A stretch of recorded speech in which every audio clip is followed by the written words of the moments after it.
আসসালামু আলাইকুম, welcome to study with Mou. আমি Mahfuza Islam Mou, MBBS second year student, Gopalganj medical college.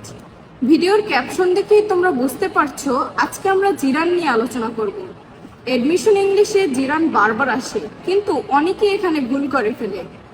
জিরান মানে হচ্ছে ভার্বের সাথে আইএনজি যোগ, যেটা সেন্টেন্সে নাউন হিসেবে কাজ করে। চলো 1 মিনিটে একটা নেমোনিক দেখে নেই, তারপর আমরা কিছু এমসিকিউ সলভ করব, ঠিক আছে?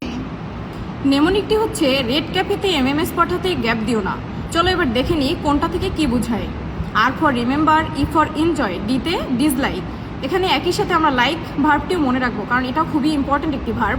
সিতে কনসিডার, এতে অ্যাভয়েড, এফ থেকে ফিনিশ, ইতে এক্সকিউজ, এম থেকে miss, mind and mention, S থেকে স্টপ অর সাজেস্ট, আর জিতে গিভ আপ, এতে এডমিট, পিতে প্রপোজ অথবা পোস্টপন। এরপর চলো আমরা কিছু ফার্স্ট এমসিকিউটা দেখা যায়। She likes dash adventure books. এখানে ভার্ব হিসেবে অপশনে আছে রিড।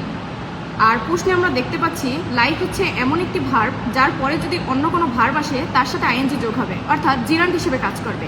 তো আমরা নিঃসন্দেহে অপশন বি দাগাতে পারি, অর্থাৎ রিডিং হচ্ছে অ্যান্সার। এরপর second MCQ, she likes dash long image. এখানে ভার্ব হিসেবে অপশনে আছে রাইট। আর প্রশ্নে আমরা দেখতে পাচ্ছি একই সাথে এখানে লাইক ভার্বটি রয়েছে, যার পরে অন্য কোনো ভার্ব আসলে তার সাথে আইএনজি যোগ হবে। তো এখানেও নিঃসন্দেহে আমরা অপশন বি দেখাতে পারি। 3 number question, I don't mind dash negative feedback if it is true. এখানে ভার্ব হিসেবে অপশনে আছে অ্যাকসেপ্ট। তো মাইন্ড হচ্ছে এমন একটি ভার্ব যার পরে যদি অন্য কোনো ভার্ব আসে তার সাথে আইএনজি যোগ হবে, এবং যেটা হচ্ছে জিরান্ট হিসেবে কাজ করবে, যেটা আমি আগেও বলেছি। তো এখানে অপশন বি অর্থাৎ অ্যাকসেপ্টিং হচ্ছে অ্যান্সার। এবার পরবর্তী প্রশ্ন, would you mind dash a cup of coffee with me.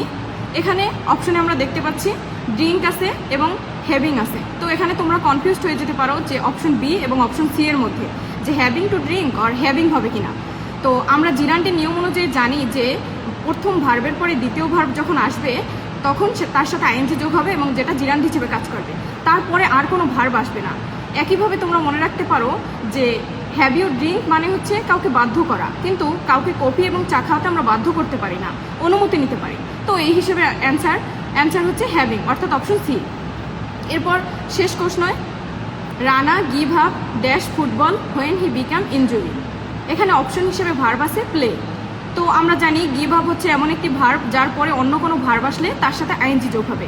তো অবশ্যই নিঃসন্দেহে আমরা অপশন বি অর্থাৎ প্লেইং দেখাতে পারি। তো পরবর্তীতে অন্য কোন টপিকে তোমরা ভিডিও চাও অবশ্যই জানাবে, এবং আমার পেজটিকে ফলো করতে ভুলবে না। ধন্যবাদ।